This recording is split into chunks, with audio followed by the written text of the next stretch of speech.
Mylio Photos makes it easy to keep your folders of images, videos, and documents organized. Let me show you how.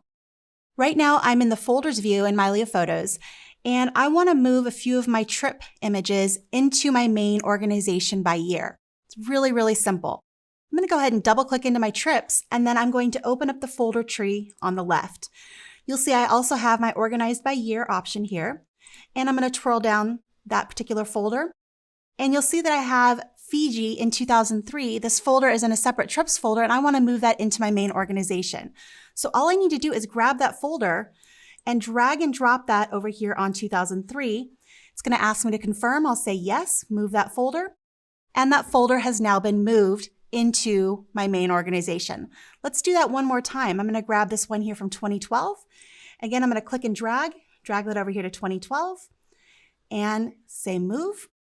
And that folder has been moved.